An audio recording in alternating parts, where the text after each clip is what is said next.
Ini yang harus kita benahi bersama-sama, setiap tahun harus terus berjalan. Jadi OSIS itu adalah kumpulan dari departemen-departemen yang membuahkan ekskul di sekolah. Jadi kenapa selama ini ekskul itu seakan terpisah dari OSIS? Karena tidak terintegrasi. Jadi harusnya rapat OSIS itu adalah rapat anak-anak BPH ekskul berkumpul di sini semua. Jadi di sini adalah tempat BPH atau ketua-ketua ekskul saling ngobrol di sini. Sehingga proker ekskul bisa naik kelas menjadi proker sekolah. Sudah banyak contoh proker ekskul yang naik kelas jadi program sekolah karena terwadahi oleh OSIS. Ya. Jadi mindset sekarang Bapak sudah sampaikan ke pembina adalah kalau bisa SMA 16 bukan lagi ikut lomba, tapi buat lomba di sekolah. Kalian butuh wadah OSIS. Bapak pengen ATM, amati tiru modifikasi dari kesiswaan SMA 5 Kota Bekasi. Bagaimana dia bisa merangkum semua perlombaan di bidang paskibra, di bidang pramuka, di bidang semua dalam satu rangkaian gebiar perlombaan bergantian. Minggu ini PMR, minggu ini pramuka dan seterusnya. Itu yang bisa nggak di tahunnya Rifat dan Amar ini terjadi di sekolah.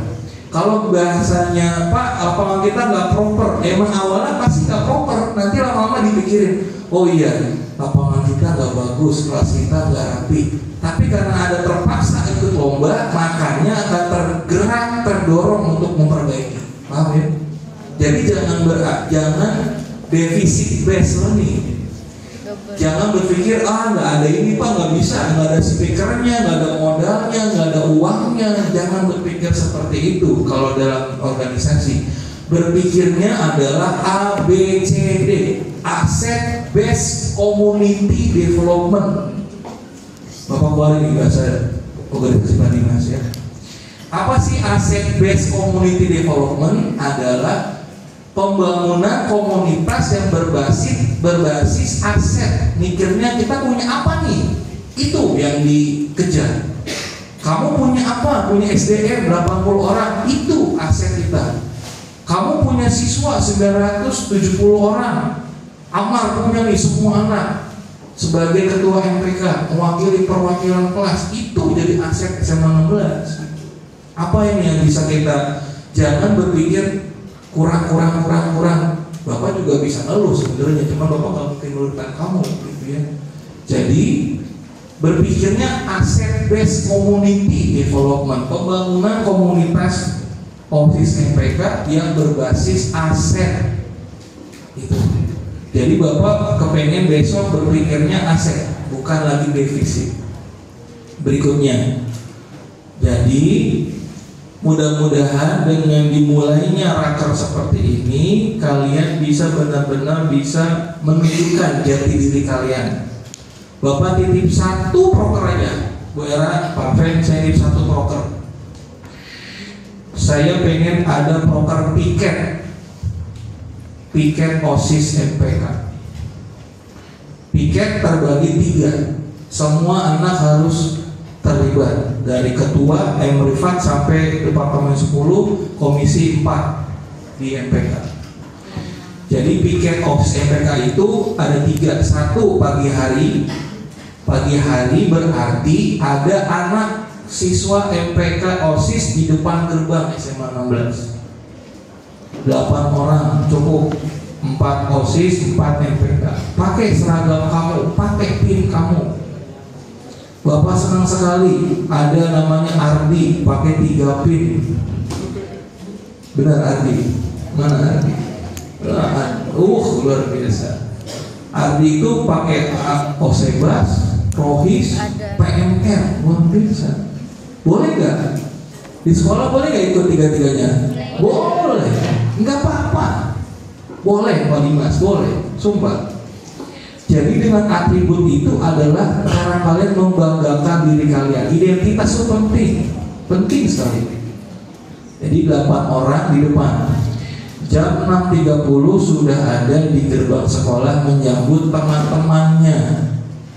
Jadi 8 orang di depan sampai 6:55 baru masuk ke dalam barisan di kelas, di lapangan. Begitu ya, 8 orang. Kemudian saat istirahat kedua jam 11.45 nanti akan kami sebar. Guru piket itu ada di setiap lantai, di setiap gedung. Jadi ada piket gedung A1, lantai 1, A2, lantai 2, B1, B2, C1, 3 gedung, A1, A2, B1, B2, C1. Ada 5 guru berarti di situ. 5 guru ditemani oleh minimal ada 3 atau 4 anak di situ. Ya, karena masih Bapak lihat ada anak yang suka bullying atau merokok di WC. Gitu ya. Terakhir kemarin Bapak lihat 11 sosum berapa itu?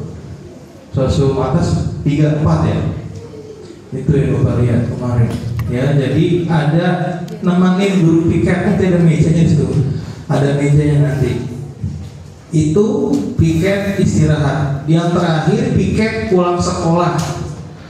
Pulang sekolah juga sama, dibagi gedung A, gedung B, gedung C. Kontrol siapa yang tidak piket di kelas. Silakan ya, laporkan siapa yang tidak piket. Senin besok Bapak akan kasih nominasi kelas terbersih. Bapak mulai Januari sudah menilai kelas mana yang paling bersih di SMA 16. Itu titipan Pak Dinas, 1 aja. Bisa dimengerti? Ya, tadi Pak, piket, OSIS, MPK. Demikian apa-apa yang bisa Bapak sampaikan. Mudah-mudahan ini menjadi motivasi kalian. Dan ingat, jargon OSIS MPK, disiplin tanpa dilihat, tanggung jawab tanpa disuruh. Itu jargon OSIS MPK ya. Dan Pak Dimas gak punya musuh di sekolah, tapi akan muncul satu musuh Pak Dimas. Siapa musuh Pak Dimas? Cuma satu, adalah anak yang durhaka sama orang tuanya. Kalau ada anak yang berani sama gurunya, berani sama orang tua, itu musuh Pak Dimas ya. Jadi itu. Demikian apa-apa yang Bapak sampaikan, mudah-mudahan bermanfaat. Mohon maaf kalau ada kesalahan. Bapak tutup. Wabillahi taufiq wal hidayah. Assalamualaikum warahmatullahi wabarakatuh.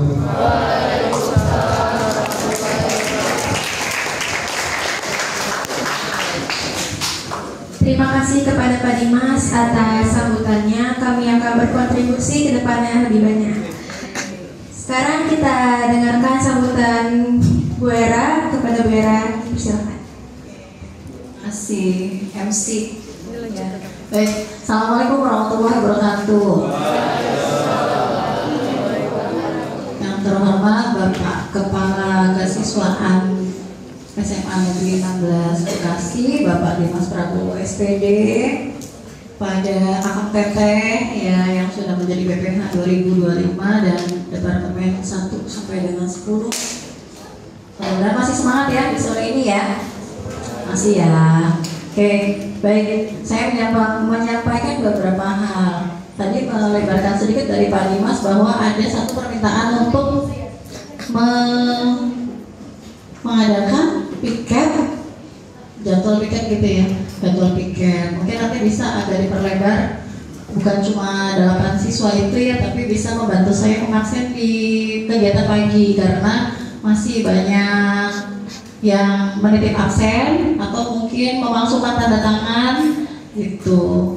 Itu sih bagian yang tadi menambahkan Pak Dimas ya, betul. Terus hanya melengkapi mungkin ya, kalau tadi Pak Dimas bilang bahwa di keorganisasian itu yang dilihat bukan hanya akademis gitu ya Pak, gitu, tapi juga non akademis, bahwa kalian itu mungkin sudah beberapa yang ada pengalaman atau mungkin kalian pernah lihat ada seseorang yang nilainya bagus sekali, dia jenius gitu, kemudian dia cum laude misalnya, atau dia peringkat paralel atau juara umum satu sekolahan, tapi ternyata masa depannya mungkin tidak sebaik atau malah kurang hoki gitu ya dibanding dengan yang biasa-biasa saja, tapi barangkali dia tekun, mungkin juga on time atau jujur dan amanah bertanggung jawab dalam melaksanakan satu tugas gitu. Jadi untuk berorganisasi di Osebas Mapebas ini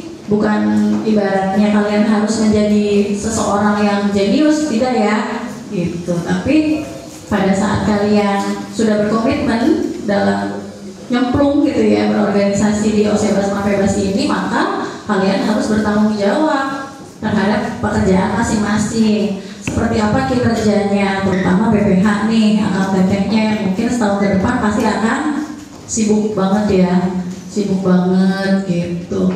Nah, untuk penguatan di organisasi bahwa Osebas dan Mapebas ini adalah satu payung gitu ya. Jadi bukan berbeda-beda atau ada diskriminasi di dalamnya, tidak, tapi kita satu payung dan kita saling bekerja sama. Pada saat mungkin departemen satu ada hal yang kurang, ya bisa dilengkapi dengan departemen lainnya, begitu sebaliknya gitu ya. Jadi setahun ke depan saya hanya berharap bahwa apa yang sudah kalian ucapkan pada saat mau masuk atau